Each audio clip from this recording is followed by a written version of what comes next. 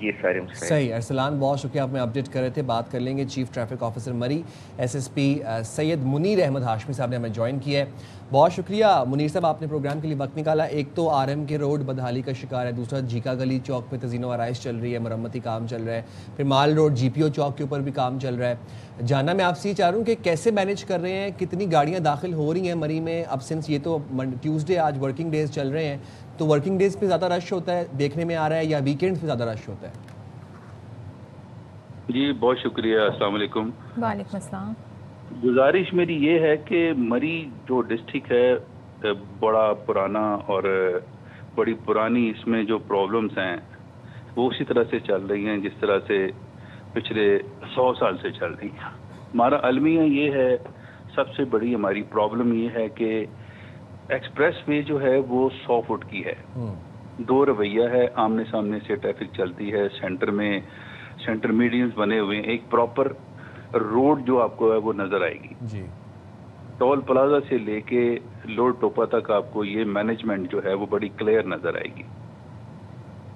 دونوں طرف ایجز بھی ہیں اور کچھ ریسٹورانٹس بھی بنے ہوئے ہیں, یعنی کہ ادھر بے شمار گنجائش ہے, ہمیں گنجائش ملے گی مری کو انجوائے کرنے کی. لیکن اس کے ساتھ ساتھ میں عرض کرتا چلوں کہ اس کے ساتھ ساتھ جو ہے جب ہم لوڈ ٹوپا سے مری میں انٹر ہوتے ہیں, لوکل مری میں, تو ہمارے پاس 100 فٹ کی روڈ جو ہے یہ 25 فٹ کی رہ جاتی ہے, اور وہ بھی آمنے سامنے ٹریفک چلانی پڑتی ہے.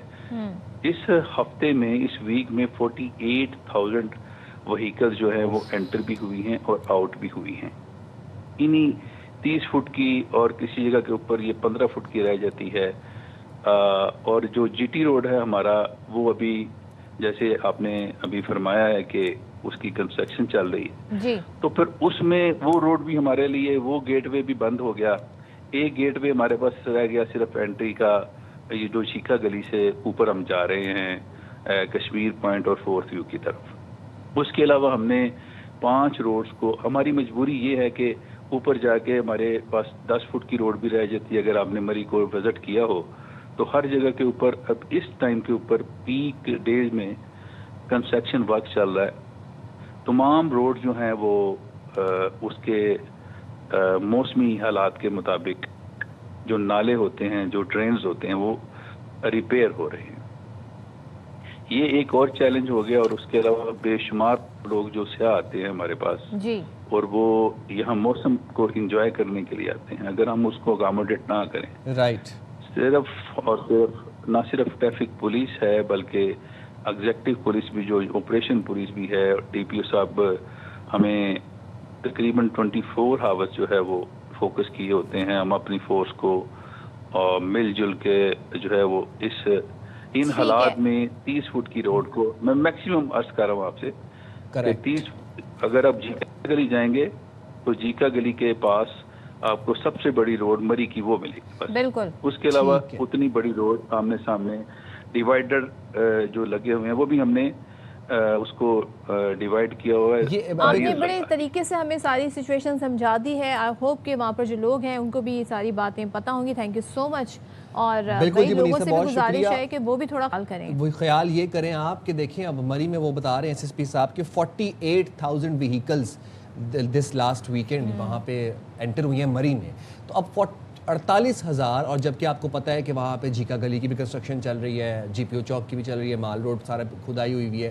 تو اتنی کنجیشن سے پھر آپ کی جو تفریح ہے نا, سیر کا مزہ سارا خراب ہو جاتا ہے. تو آپ لوگ ذرا پلیز دیکھ لیا کریں کہ جہاں پہ آپ لوگ جا رہے ہیں سیر و تفریح کے لیے, وہاں پہ آگے کیا سچویشن ہے, وہاں پہ کیا ماحول ہے.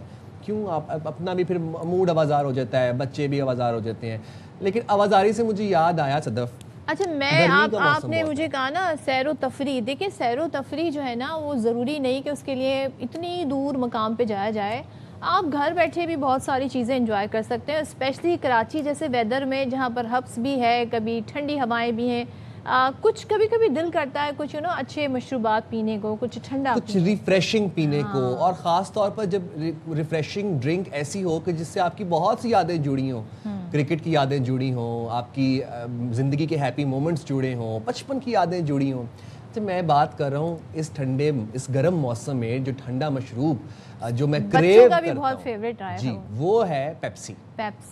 کیا بات تو اگر پیپسی مل جائے نا آپ کو ڈیورنگ دا ورک آورز ہمیں اس 8 گھنٹے کی شفٹ میں, تو میں کہتا ہوں میرا موڈ فریش ہو جائے. آپ کافی سے ریپلیس کر دیں گے؟ میں ریپلیس کرنے کے لیے تیار ہوں کافی کو, یہ پیپسی سے ریپلیس کر دیں گے. اچھا ویسے آپ نے سائم ایک چیز آپ نے دیکھی انٹرنیٹ پر آج کل ایک خبر بڑی جو ہے نا وائرل ہوئی ہوئی ہے, وہ یہ ہے کہ پیپسی جو ہے نا وہ اب سافٹ ڈرنک نہیں رہی ہے. Oh yes, it's everywhere on the social media. کیا انسٹاگرام, کیا فیس بک, کیا ٹک ٹاک, ٹویٹر, ایکس کے اوپر بھی بات ہو رہی ہے. بھائی پیپسی سافٹ ڈرنک نہیں ہے تو پھر کیا ہے؟ مطلب یہ مجھے اپنی صحافتی کریئر میں یہ بات آج پتا چلی ہے کہ پیپسی سافٹ ڈرنک نہیں ہے. تو پھر پیپسی کیا ہے؟ آپ مجھ سے آپ سوال پوچھ رہے ہیں نا, میں نے بھی یہ خبر آن لائن ہی دیکھی ہے. سب اپنی اپنی رائے اس حساب سے دے رہے ہیں. جیسے کہ آپ بات کریں, آپ نے پوری اپنی جرنی بتا دی, بچپن بتا دیا کہ جی پیپسی سے آپ کی کیا یادیں وابستہ ہیں. لیکن ایک بات تو سب کہہ رہے ہیں کہ یہ سافٹ ڈرنک نہیں ہے. لیکن میرا بھی پھر وہی سوال ہے جو سائم کا سوال ہے کہ آخر پھر یہ ہے کیا؟ یہ جی اچھا پی سی آر ہمیں پروڈیوسر بتا رہے ہیں ہمارے کہ کسی کی کال ہمیں موصول ہوئی ہے. کس کی؟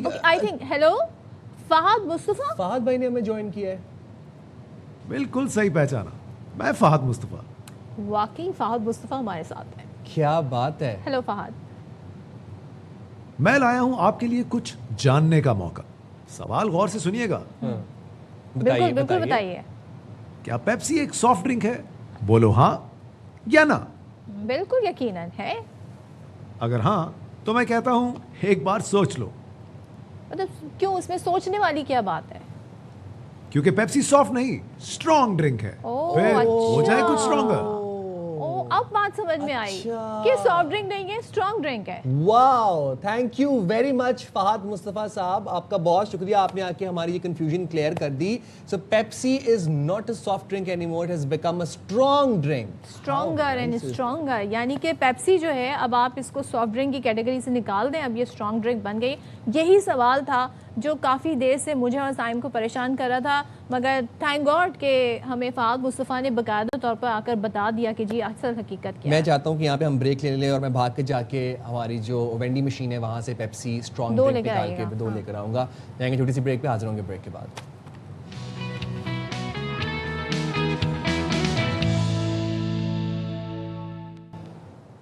ویلکم بیک جناب. اور کراچی کا علاقہ ہے 3 تلوار, جہاں پر گزشتہ روز ڈکیتی کا ایک افسوسناک واقعہ پیش آیا. نوجوان ڈاکٹر 28 سال کی ان کی عمر تھی, ان کا نام تھا آکاش, ان کو قتل کر دیا گیا. ایس ایس پی ساؤتھ نے یہ بتایا کہ ڈاکٹر آکاش ایک بینک سے 50 لاکھ روپے لے کر دوسرے بینک جا رہے تھے. جیسے ہی گاڑی بینک کے قریب رکی, پیچھے سے موٹر سائیکل پر سوار ڈاکو آ گئے, اور سی سی ٹی وی فوٹیجز میں یہ دیکھا جا سکتا ہے کہ ڈاکو گارڈ پر فائرنگ کرتے رہے اور رقم لوٹتے ہوئے ان کو کلیئرلی دیکھا جا سکتا ہے فوٹیج میں. اچھا, ڈاکٹر آکاش کو بتایا گیا ہے کہ 2 گولیاں لگیں اور دل میں لگنے والی جو گولی ہے وہ جان لیوا ثابت ہوئی. کار میں 25 لاکھ روپے کے 2 پیکٹ موجود تھے. ڈاکو 1 پیکٹ لوٹ کر فرار ہو گئے. اچھا, لواحقین کی جانب سے 3 تلوار پر ہم دیکھ رہے ہیں کہ لاش رکھ کر احتجاج کیا گیا, اور مقتول ڈاکٹر آکاش کے چچا کھیم چند نے میڈیا سے گفتگو بھی کی, اور انہوں نے کہا کہ ایسے سڑکوں پر قابل لوگوں کو مارا جائے گا تو پھر یہاں رہنا کون پسند کرے گا. پولیس کی جانب سے صرف دعوے کیے جا رہے ہیں, اور یہ ان کا مطالبہ تھا. اگر ہم پولیس کا بھی آپ کو بتا دیں تو پولیس نے موجودہ جو سال ہے, جو رواں سال ہے, اس کے ابتدائی 6 ماہ کے دوران یہ بتایا کہ کراچی کے اسٹریٹ کرائم, گاڑیوں, موٹر سائیکل, موبائل فنشنی کی وارداتیں عروج پر رہیں. لیکن ہمیں تو یہ دعویٰ یہ بھی نظر آ رہا ہے کہ یہ وارداتیں کم ہوئی ہیں. دھرے کے دھرے رہ گئے سارے کے سارے وعدے. اور ڈاکٹر آکاش کے لواحقین اہل خانہ پھر احتجاج بھی کرتے رہے 3 تلوار پہ, لیکن وہ احتجاج پھر اب میرے کراچی میں بیرسٹر مرزا وہاب صاحب آئے, ان سے مذاکرات ہوئے, بات چیت ہوئی, پھر وہ احتجاج ختم ہو گیا. اب یہ واقعہ تھا کیا, ہوا کیا, اور اس پہ اب تک کی کیا تفتیش ہوئی ہے. نذیر شاہ نمائندہ خصوصی ہمارے ساتھ موجود ہیں, ان سے جان لیں گے. نذیر بتائیے گا. دیکھیں سائم, میں اس وقت 3 تلوار کے پاس اس مقام پر موجود ہوں جہاں پر جو ڈاکٹر آکاش, اس کے والد اور کزن سامنے بینک سے رقم لے کر نکلے تھے, اور اسی جگہ سے ہو کر یہ دوسری جگہ بینک پر جا رہے تھے. جہاں پر جب یہ بینک کے پاس گاڑی رکی تو اسی دوران موٹر سائیکلوں پر سوار ملزمان آئے اور جس طرح کا ماحول بن گیا تھا بقول سیکیورٹی گارڈ اور بینک انتظامیہ، انہوں نے یہ سمجھا کہ جو موٹر سائیکلوں پر آئے یہ بھی ڈاکو ہیں اور جو گاڑی پر آ کر رکے یہ بھی ڈاکو ہیں، تو سیکیورٹی گارڈ کی جانب سے گاڑی پر فائرنگ کی گئی، جبکہ ڈاکوؤں کی جانب سے سیکیورٹی گارڈ پر فائرنگ کی گئی۔ اسی کراس فائرنگ میں ڈاکٹر آکاش کو 2 گولیاں لگی، جو 1 گولی جان لیوا ثابت ہوئی۔ جو ایس ایس پی ساؤتھ کی جانب سے فوری طور پر کرائم سین پر پہنچ کر جائزہ لیا گیا، کرائم سین یونٹ بھی یہاں پر پہنچا، 30 بور کا ایک سکہ یہاں سے ملا، جس پہ یہ بات پتہ چلتی ہے کہ جو گولی ڈاکٹر آکاش کو لگی وہ 30 بور پستول سے چلائی گئی تھی، اور جو سیکیورٹی گارڈ کے پاس جو پستول تھا وہ بھی 30 بور تھا۔ لیکن جب ملزمان گرفتار ہوں گے تب پتہ چلے گا کہ انہوں کے پاس جو پستول تھا انہوں نے کون سا استعمال کیا، کیونکہ اگر 30 بور صرف سیکیورٹی گارڈ کے پاس تھا تو اندازہ لگایا جا سکتا ہے کہ ڈاکٹر آکاش کو سیکیورٹی گارڈ ہی کی گولی لگی۔ اس کے علاوہ جب اسپتال کے بعد ہم پہنچے، اے آر وائی نیوز کی ٹیم پہنچی، تو ہم نے حقیقت آمیز مناظر دیکھے، کافی غم و غصہ میں پایا جا رہا تھا۔ ایک اعلیٰ تعلیم یافتہ نوجوان دن دہاڑے دوپہر 12 بجے کا واقعہ تھا، ڈاکوؤں کی گولی کی بھینٹ چڑھ گیا اور کراس فائرنگ کیا۔ اس کے بعد رات گئے تک یہاں پر احتجاج ہوتا رہا، میرے عقب میں سڑک بند رہی، جس کے بعد پولیس نے یقین دہانی دلائی، میئر کراچی یہاں پر پہنچے اور پھر احتجاج ختم کیا گیا۔ پولیس نے یہ بتایا تھا کہ اس واردات میں 2 موٹر سائیکلوں پر 4 ملزمان آئے تھے، ان کی جانب سے واردات کی جا رہی تھی، لیکن ہمارے ذرائع کا یہ کہنا ہے کہ اس میں 4 نہیں بلکہ 7 کے قریب ملزمان تھے، اور مبینہ طور پر ایک گاڑی بھی تھی، اور ہمارے مصدقہ ذرائع کا یہ بھی کہنا ہے کہ اس واردات میں ایک جو گاڑی میں ایک خاتون بھی موجود تھی، اور اس حوالے سے پولیس کو اہم لیڈ بھی ملی ہے اور بتایا جا رہا ہے کہ جلد اس کیس میں اہم کامیابی پولیس کو آپ نے کہا لیڈ بھی ملی ہے، اور اس کیس کو پولیس یہ دعویٰ کر رہی ہے کہ جلد ہی اس میں مزید، لیکن سوال یہاں پر ایک یہی ہے، وہ یہ ہے کہ سی سی ٹی وی کیمرہ سے یہ تو پتہ چل جاتا ہے واردات کیسے ہوئی، لیکن اس سے یہ ملزمان پکڑے کیوں نہیں جاتے، ٹریس کیوں نہیں ہو جاتے، یہ ایک اہم سوال ہے۔ نذیر سے اور بھی بہت سی معلومات لیں گے، نذیر آپ ہمارے ساتھ رہے گا، مختصر بریک کے بعد حاضر ہوں گے، اسٹے ود اس۔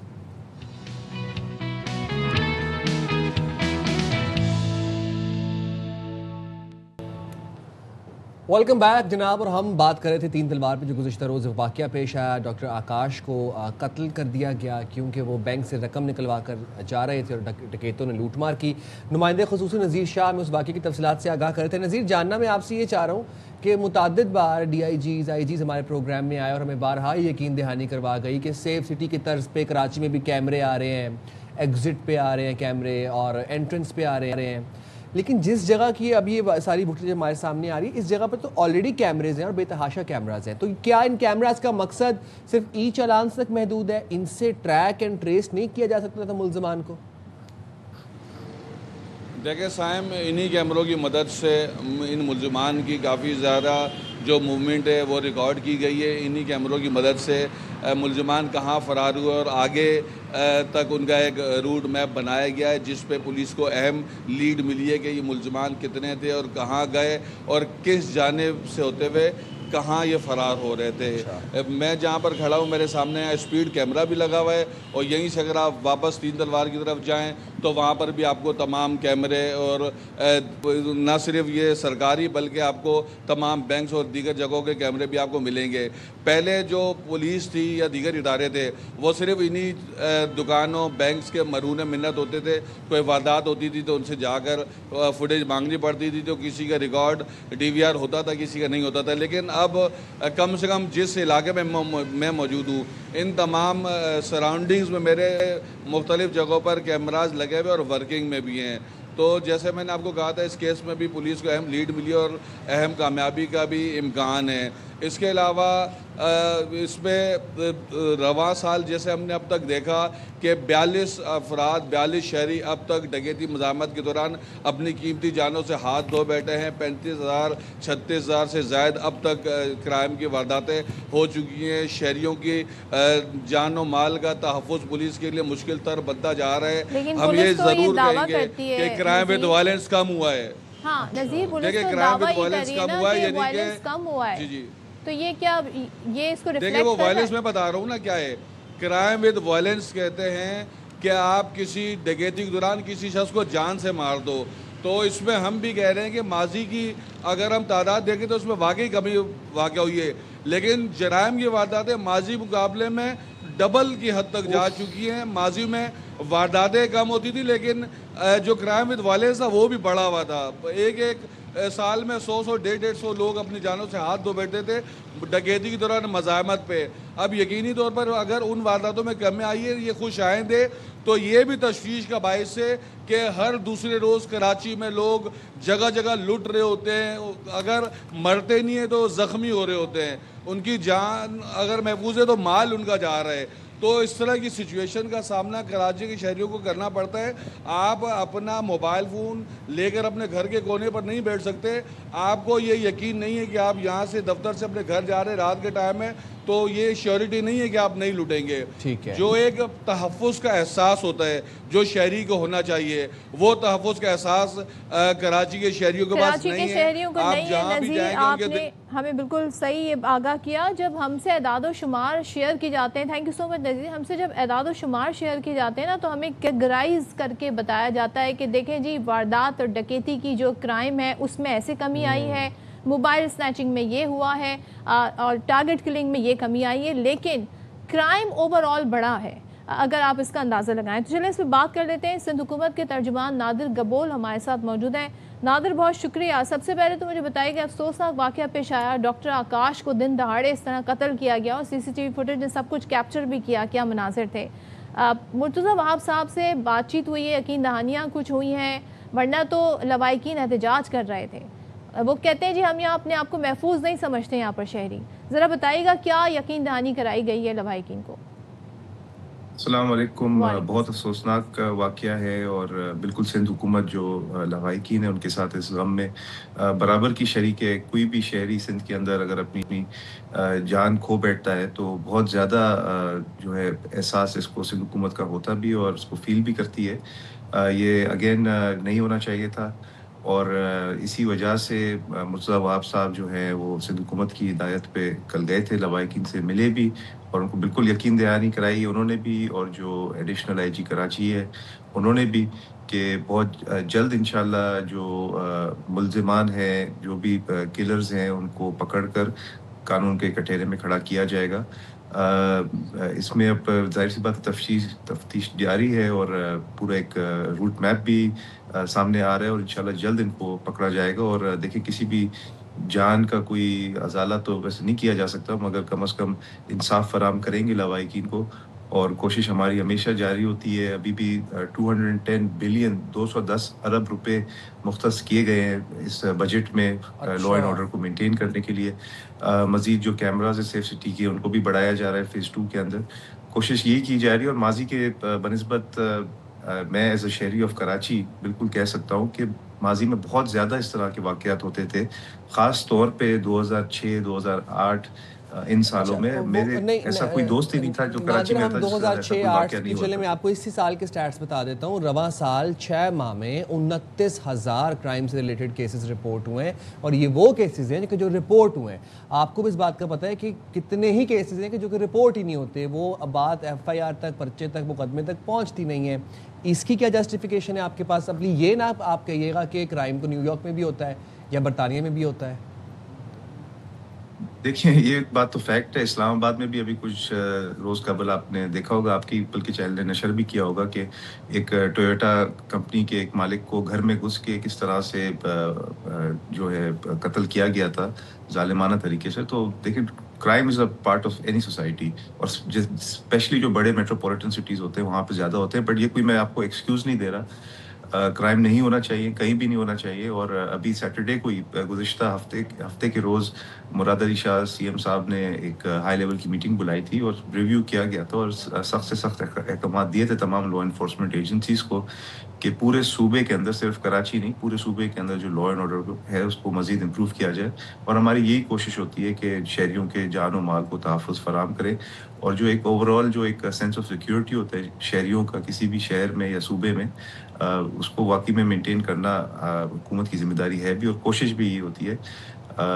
مگر انفارچونیٹلی اس طرح کے کچھ واقعات ہو جاتے ہیں. کیوں مجھے یہ جاننا میں چاہوں گی کہ اس کے باوجود یہ جو جرائم ہے یہ کیوں بڑھ رہا ہے؟ اب یہ مثال تو ہمارے سامنے, پھر ملیر گڈاف سٹی میں بھی ہم نے دیکھا 8 کروڑ کی ڈکیتی کا واقعہ ہوا اور جرائم پیشہ افراد نے پولیس کی وردی میں گھر میں واردات کی اور لوگوں پر تشدد بھی کیا. تو یہ اس کے لیے پلان کیا ہے سندھ حکومت کے پاس کہ یہ جو جرائم ہے اس کی شرح پر کیسے قابو پایا جائے؟ جی بالکل، پورے شہر میں جو چیک پوسٹ ہیں پولیس کے ان میں بھی انکریز کیا گیا ہے، پولیس پیٹرولنگ بھی انکریز کی گئی ہے. اگین جو میں عرض کر رہا تھا جو اگلے تو پولیس وردی میں ہی جرائم کرنے آ رہے ہیں. انفارچونیٹ واقعہ ہے، نہیں ہونا چاہیے تھا، پر ایک سیڈ ریالٹی ہے کسی بھی شہر کا، سوسائٹی کا. یہ نیو یارک میں آج کا میں نے نیوز پڑھا ہے صبح کہ ٹائم سکوائر میں کس طرح سے ایک 17 سال کے نوجوان لڑکے نے بیچ ٹائم سکوائر میں اوپن فائرنگ کی، پولیس والوں پہ بھی اوپن فائرنگ کی. یہ چیزیں انفارچونیٹلی ہوتی ہیں، سیڈ ریالٹی ہے. ہر حکومت کی کوشش ہوتی ہے کہ اس کے اندر کمی لائے.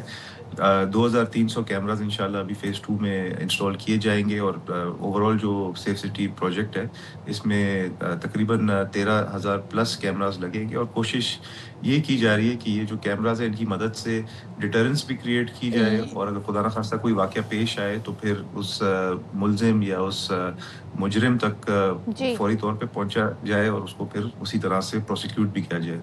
اور ظاہر ہے جب کہتے ہیں نا صوبے میں شہر میں امن ہوگا تو مزید ترقی بھی کرے گا. میں یہاں پر آپ کے سامنے شرجیل میمن صاحب نے جو ایک بڑی امپورٹنٹ بات کی وہ رکھنا چاہتی ہوں، اس کے تناظر میں پھر ہم بات کریں گے. وہ یہ کہتے ہیں کہ حکومت کی پالیسیوں سے صوبہ معاشی گیٹ وے بن گیا ہے اور جاری میگا منصوبے جدید انفراسٹرکچر کی بنیاد رکھیں گے، جبکہ حکومت کی کوششوں سے صوبہ جدید اور خوشحال بننے جا رہا ہے. یہ دعویٰ ہے. دوسری طرف کرائم ریٹ یہ ہے، اور پھر ہم بہت ساری جب وجوہات تلاش کرتے ہیں نا کہ کیوں ٹریفک جیم میں اکثر و بیشتر موبائل سنیچنگ ہوتی ہے، یہ جو سڑکوں کا حال ہے اس کی وجہ سے بھی یہ جو کرمنلز ہیں ان کو موقع مل جاتا ہے وارداتیں کرنے کا. اور سیف سٹی کے دعوے کیے جاتے رہے، لیکن ہم یہ دیکھ رہے ہیں سیف سٹی تو کیا، یہاں پر تو ہم دیکھ رہے ہیں لوگوں کے سی سی ٹی وی فوٹیجز آ جاتی ہیں، ملزمان اس طرح نہیں پکڑے جاتے. پروسیکیوشن کا ہم دیکھتے ہیں عملہ جو ہے وہ اس طریقے سے نہ دعوے کر پاتا ہے، نہ کیس اس طریقے سے سٹرونگ بنا پاتا ہے. جی بالکل، بہت زیادہ کوتاہیاں اسپیشلی جو جوڈیشل پروسیس ہے اس کے اندر پائی جاتی ہیں due to lack of evidence یا لیک آف وٹنسز.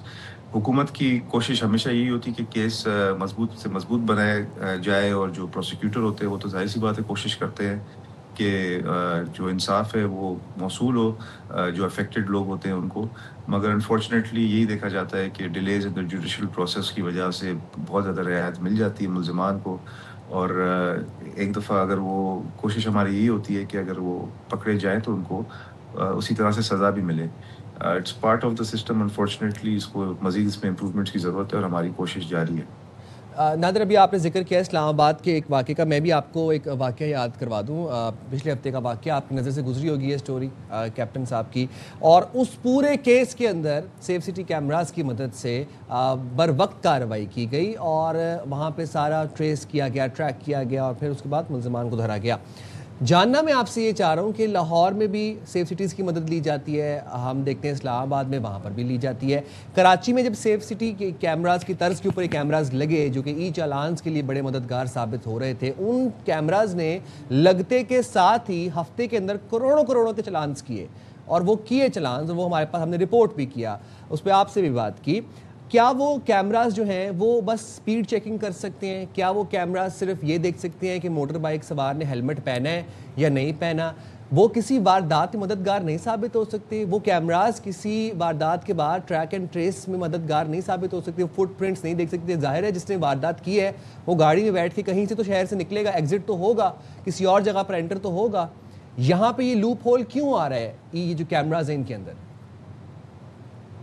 دیکھیں زیادہ تر یہ جو کیمراز ہیں یہ مین شاہراہوں پہ ہیں، اور یہ جو مجرم یا ملزم ہوتے ہیں تین تلوار تو مین شاہراہ ہے، تو یہیں پر تو سارے کیمراز لگے ہیں. سب سے پہلے میں وہی عرض کر رہا تھا کہ زیادہ تر جو سیف سٹی کی کیمراز ہیں یہ مین شاہراہوں پہ اس وقت موجود ہیں. یہ جو مجرم ہوتے ہیں یہ اکثر کیا کرتے ہیں کہ واردات کے بعد ایسا روٹ اختیار کرتے ہیں، کیونکہ ظاہر سی بات ہے انہوں نے ریکی پہلے کی ہوتی ہے، پورا ایک اپنا میپ بنایا ہوتا ہے، اور ان کے زیادہ تر جو ان کے جو رہائش گاہ ہوتی ہیں وہ بھی ایسے گنجان گلیوں میں ہوتی ہیں، ایسی آبادی میں ہوتی ہیں جہاں پہ کیمرہ نہیں ہوتا. مگر الحمدللہ پاکستان اور سندھ کی اسپیشلی پولیس وہ بہت زیادہ افیکٹو اس لیے بھی ہے کیونکہ وہ کسی نہ کسی طرح علاقے، محلے، بیکری، کسی دودھ کی دکان، اس کا بھی کیمرہ کو ایکسیس کر لیتے ہیں، اور اس کیمرہ کی مدد سے پھر ایونچولی پہنچ جاتے ہیں. یہ پرابلم باہر یہ تو زیادہ جو ہمارے ویسٹرن کنٹریز ان میں یہ زیادہ شکایات آتی ہیں کہ ان کو کورٹ کا آرڈر لینا پڑتا ہے, پھر کسی پرائیویٹ یا پرسنل کیمرہ کو ایکسیس کر سکتے ہیں, مگر ہماری جو پولیس ہے الحمدللہ اس معاملے میں تو بڑی ایفیکٹو نادر ہماری دعا ہے. اس دعا کے ساتھ ہم اس کانورسیشن کو وائنڈ اپ کریں گے کہ سندھ پولیس جو ہے وہ دودھ دہی اور گوشت کی دکانوں کے کیمراز سے مدد لینے کی بجائے جو اپنے کیمراز ہیں ہمارے جو سیف سٹی کی طرز پہ لگائے گئے ہیں ان سے مدد حاصل کرے اور پروفیشنل مدد حاصل کرے. جی بالکل, کیمراز انکریز ہو رہے ہیں اور انشاءاللہ جب 13,000 کیمراز پورے شہر میں لگ جائیں گے تو پھر یہ گلی اور بالکل اسٹریٹ کارنرز تک بھی انشاءاللہ ہمارا گورنمنٹ کے کیمراز کا ایکسیس پہنچ جائے گا انشاءاللہ. ٹھیک ہے, بہت شکریہ Nadir. Thank you so much Nadir. Let's see 13,000 کیمرے کب جا کر لگتے ہیں, لیٹس سی. اچھا, یہاں پر ہم بات کرنا چاہیں گے ذرا پاکستان تحریک انصاف اور مسلم لیگ نون. ویسے تو ہمیشہ سے ہم نے دیکھا ہے کہ ایک دوسرے کے خلاف بیانات ان کے آتے رہتے ہیں. اس بار خیبر پختونخوا کے وزیر اطلاعات ہیں شفیع جان, انہوں نے وزیر اعلیٰ پنجاب پر الزام لگا دیا ہے. الزام بھی چھوٹا موٹا نہیں, رشوت کا الزام لگایا ہے. کہتے ہیں پنجاب سے گندم کی ترسیل تاحال بند ہے. گندم اور آٹے کے لیے وفاق کو 15 سے زائد مراسلے بھیجے لیکن مسئلہ حل نہیں ہوا. شفیع جان آگے یہ کہتے ہیں کہ پنجاب کی چیک پوسٹوں پر ڈیلر سے رشوت وصول کی جاتی ہے اور یہ رقم وزیر اعلیٰ ہاؤس تک پہنچائی جاتی ہے. اب ذرا سن لیتے ہیں کہ شفیع جان کیا کہہ رہے ہیں. پختونخوا میں پنجاب کی طرف سے گندم کی ترسیل کو روکا ہوا ہے, تو ابھی بھی چیک پوسٹ موجود ہے جہاں بھی بارڈر ایریا ملتا ہے خیبر پختونخوا اور پنجاب کا. ابھی بھی وہاں پہ آٹے کی ترسیل کا مسئلہ بنا ہوا ہے. لاکھوں روپے لیے جاتے ہیں ان چیک پوسٹوں پہ اور وہ لاکھوں روپے پولیس سے لے کے سی ایم پنجاب کے ہاؤس تک پہنچتے ہیں. پولیس بھی پنجاب کی انوالو ہے, کیبنٹ بھی انوالو ہے اور ان کی سی ایم بھی انوالو ہے. اچھا, یہ بہت بڑا ایک الزام ہے اور آئی ہوپ اینڈ آئی پرے کہ شفیع جان صاحب کے پاس اس کی کریڈیبل سورسز ہونے چاہیے کہ کہاں سے انہوں نے یہ خبر نکلوائی ہے کہ وہ جو رشوت کے پیسے ہیں وہ پھر وزیر اعلیٰ ہاؤس سی ایم ہاؤس جاتے ہیں. اور انہوں نے ڈائریکٹلی یہ بات کی ہے آؤٹ رائٹلی کہ سی ایم جو ہیں وہ اس سارے معاملے کے اندر وہ انوالوڈ ہیں ہر سیلف. یہ اس چیز کے اوپر جو ہے نا وہ کسی کوئی بیس کے اوپر یہ بات ہونی چاہیے. ظاہر سی بات ہے کوئی سیاسی بیان تو نہیں ہے, ایک بہت بڑا ایک الزام لگایا گیا ہے ایک حاضر سروس وزیر اعلیٰ کے اوپر. وہی بات آپ کی سائن کہ اس کے ثبوت ہوں گے, اگر ان کے پاس نہیں تو پھر اگر یہ صرف بیانات ہیں تو یہ بھی بڑی ایک تشویشناک بات ہے کہ اس طریقے سے سیاست میں ہم دیکھ رہے ہیں بیانات اور الزامات کا سلسلہ چلتا ہے. لیکن یہاں پر صرف مراسلے ایک کے حوالے سے بھی بات کروں کہ وہ ایک اور ایشو ہے خیبر پختونخوا, اور وہ ہے جی پنجاب سے گندم کی ترسیل ہوتی ہے کے پی کو. ایک انہوں نے مخصوص کوٹا ہے جو فی الحال بند ہے, جس کے حوالے سے آن ریکارڈ بھی ہیں. میں بات کروں گی جو پنجاب کی وزیر اطلاعات ہیں ان کی, عظمیٰ بخاری صاحبہ کی. اچھا, یہ کہتے ہیں کہ ہم نے 15 سے زائد مراسلے وفاق کو بھیجے ہیں گندم اور آٹے کے لیے لیکن مسئلہ حل نہیں ہوا. مسئلہ کیوں حل نہیں ہو رہا, کس پوائنٹ پر آ کر نہیں حل ہو رہا؟ دوسرے یہ جو مراسلے بھیجے گئے کیا ان کے جواب بھی صوبے کو ملیں, کیونکہ وفاق اور صوبوں کی ایک کوارڈینیشن کی بات ہو گئی ہے. ظاہر ہے اگر یہ طے شدہ معاملہ ہے تو پھر یہ حل کیوں نہیں ہو رہا ہے؟ اور بار بار ہم جب بھی دیکھتے ہیں کہ یا تو گندم اور آٹے کی جب کمی بیشی ہوتی ہے تو اس حوالے سے پھر خیبر پختونخوا کی گریونسز جو ہیں وہ ہمیں سامنے آتے ہیں. تو اس بارے میں پنجاب کا بھی کیا موقف ہے, کیونکہ پنجاب کے حوالے سے بات کہی جاتی ہے کہ وہاں سے ترسیل بند ہے, اس پر بھی بات کریں گے. اور وفاق نے کیا جواب دیے ہیں یہ بھی ہم جاننے کی کوشش کریں گے. بہرحال وزیر اطلاعات ہیں بھائی کے پی کے, انہوں نے بڑا الزام لگا, پریس کانفرنس کر کے باقاعدہ انہوں نے یہ بات کہی ہے. اور دوسری بات یہ ہے کہ کیا پنجاب کو بھی کوئی مراسلہ لکھا گیا یا صرف وفاق کو مراسلے لکھے جانے, جیسے کہ بھی آپ نے ذکر بھی کیا کہ مخصوص وہ کوٹا ہے, وفاق اور صوبوں میں کوارڈینیشن ہوتی ہے, لیکن کیا ادھر بھی کوئی کسی قسم کی بات چیت ہوئی ہے؟ کیا وہاں پہ کوئی خط لکھا گیا ہے, وہاں سے کیا جواب آیا ہے اور اس جواب میں کیا بتایا گیا ہے, کیا یقین دہانی کروائی گئی ہے؟ یہ بات جاننا بھی بڑا امپورٹنٹ ہے اور یہ باتیں ہم جانیں گے بھی. لیکن ابھی آگے بڑھتے ہیں اور آپ کو بتاتے ہیں ذرا جناب کہ ہو کیا رہا ہے. کہ اب ذرا یہ دیکھیں آپ کہ جناب لاہور سے, پنجاب سے یہ ہمارے پاس خبر ہے اور وہ یہ خبر ہے کہ پولٹری فارمز میں کیا ہو رہا ہے جناب, یہ جاننے کے لیے جانا بڑا امپورٹنٹ ہے. اچھا, میں اس سے پہلے جو آپ ایشو ڈسکس کر رہے ہیں نا اس پہ ہم کوشش کر رہے ہیں کہ پنجاب کا موقف لیں, ان سے جاننے کی کوشش کریں کہ ان الزامات پر پنجاب گورنمنٹ ایکچولی میں کیا کہنا چاہتی ہے. اچھا جی, پنجاب یونیورسٹی کے الیکٹریکل ڈپارٹمنٹ میں پولٹری فارم کھلنے کا انکشاف ہوا ہے. جی, پنجاب یونیورسٹی کے الیکٹریکل ڈپارٹمنٹ میں پولٹری فارم کھلنے کا انکشاف ہوا ہے. یونیورسٹی ترجمان کے مطابق ڈائریکٹر شعبہ الیکٹریکل ڈاکٹر کامران نے ڈپارٹمنٹ میں مرغیاں پال رکھی تھیں. ویڈیو سامنے آنے پر ڈاکٹر کامران نے رات گئے شعبے سے مرغیاں غائب کر دیں. اور یہ فوٹیجز ہمارے پاس آ گئی ہیں, پکچرز آ گئی ہیں. الفت مغل نے ہمیں جوائن کیا. الفت, مجھے یہ بتائیں, یونیورسٹی میں ایک الیکٹریکل ڈپارٹمنٹ ہے جہاں پہ ظاہر سی بات ہے کہ تدریسی عمل چلتا ہے, بچے آتے ہیں, اسٹوڈنٹس پڑھتے ہیں, وہاں پہ مرغیاں پالی ہوئی تھی, پولٹری فارم بنایا ہوا تھا وہاں پہ پنجاب یونیورسٹی لاہور میں. جی بالکل سائم, بالکل ایسے ہی ہے کہ پنجاب یونیورسٹی پنجاب کی سب سے بڑی جامعہ ہے, اور اس جامعہ میں الیکٹریکل ڈپارٹمنٹ میں مرغیاں پالی ہوئی تھی, اور باقاعدہ جو جامعہ کا جو بجٹ ہے اس سے 5 لاکھ روپے نکلوا کر لے کر اس کے باقاعدہ ڈربے بنوائے گئے, اور مرغیاں بڑی آزادی کے ساتھ چھت پہ بھی گھومتی تھیں, نیچے لان میں بھی گھومتی رہتی تھیں. طلبہ نے شکایت کی, کیونکہ طلبہ جو لائبریری جاتے تھے طلبہ, تو ان کو کافی گھوم کے جانا پڑتا تھا, کیونکہ راستے میں مرغیوں کا ڈربہ بن گیا تھا. اور ڈاکٹر کامران صاحب کو مرغیاں رکھنا بڑا اچھا لگتا تھا, ان کو پسند تھی مرغیاں رکھنا. تو جب طلبہ نے شکایت کی, یہ خبر باہر آئی, تو پھر اس کے بعد یہ مرغیاں رات کے ہٹوا دی گئی ہیں. ڈاکٹر کامران کا کہنا ہے کہ یہ مرغیاں تو انہوں نے انوائرمنٹ کو اور ذرا ماحول کو بہتر اور خوبصورت بنانے کے لیے رکھی تھی, طلبہ کے بیٹھنے کے لیے الگ سے جگہ بنا دی گئی تھی. لیکن ابھی پنجاب یونیورسٹی نے ڈاکٹر کامران سے اس کا جواب طلب کر لیا ہے. ظاہر ہے جس یونیورسٹی نے ان کو 5 لاکھ روپے کا بجٹ دیا, وہی یونیورسٹی اب ان سے جواب طلب کرے گی. تو جواب جیسا ہوگا وہ تو پتہ ہے, لیکن اس طرح کی چیزیں سامنے آنے سے یقیناً جو یونیورسٹی انتظامیہ ہے وہ جواب دہی ہے. الفت, میں آپ کی بات آپ یہ کہنا چاہ رہے ہیں کہ ڈائریکٹر صاحب نے یونیورسٹی سے 5 لاکھ روپے کا بجٹ منظور کروایا اور وہ 5 لاکھ مرغیوں پہ لگا دیے.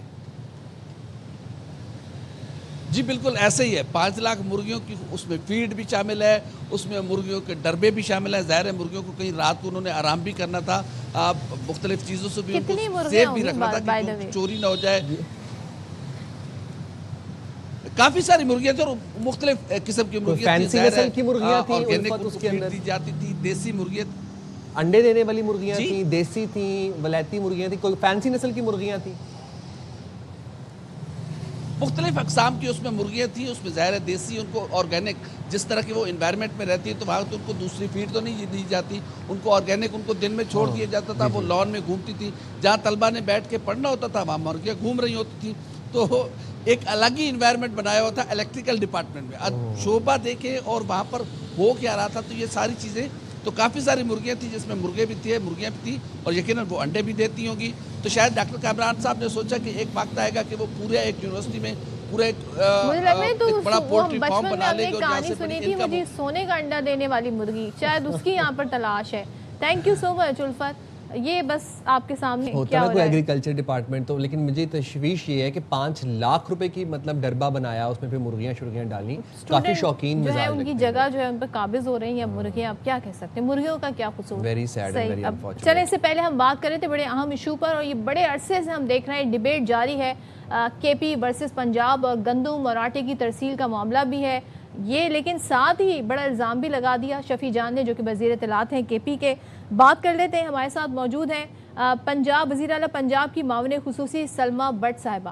سلمہ بٹ صاحبہ, ذرا بتائیے گا, سب سے پہلے تو یہ جو الزام لگا ہے بڑا سنگین نوعیت کا, رشوت کا الزام لگا دیا ہے, اور انہوں نے کہا ہے کہ کس طریقے سے جو گندم اور آٹے ہے اس کی باقاعدہ طور پر جو ایک طریقے سے رشوت ہے, چیک پوسٹوں پر ڈیلر سے رشوت وصول کی جاتی ہے اور پھر وہ واپس جاتی ہے وزیر اعلیٰ پنجاب کو. کیا کہنا چاہیں گی شفیع جان کے اس الزام کے حوالے سے؟ جی بسم اللہ الرحمن الرحیم, بہت شکریہ. جب آپ کے پاس کرنے کے لیے کچھ نہ ہو تو آپ صرف الزام تراشی کی ہی کر سکتے ہیں. جب آپ نے 13 سال سے اپنے صوبے کے لیے گندم کا بندوبست نہ کیا ہو, لوگوں کو آٹا اور 2 وقت کی روٹی دینے کے لیے کبھی ایک تھیلے کا کام نہ کیا ہو, پھر آپ اسی طرح کی گفتگو کر کر اس کو دوسروں کو بلیم کر کر کور سٹوریز دیتے ہیں. حقیقت یہ ہے کہ صوبہ خیبر پختونخوا میں بسنے والے شہری ہمارے بہن بھائی ہیں, اور ان کی صوبہ کی 60 لاکھ ٹن گندم جو ہے وہ ان کی کنزمپشن ہے, اور 15 لاکھ ٹن ان کی پروڈکشن ہے. تو اب جو باقی ان کی تقریباً 85% جو گندم اور آٹا ہے وہ پنجاب سے جاتا ہے. جب یہ 1 سال سے الزام لگاتے ہیں کہ پنجاب سے آٹے اور گندم کی ترسیل میں کمی واقع ہوئی ہے, تو اگر واقعی کمی واقع ہوئی تو وہاں پہ تو اب تک قحط پڑ جانا چاہیے.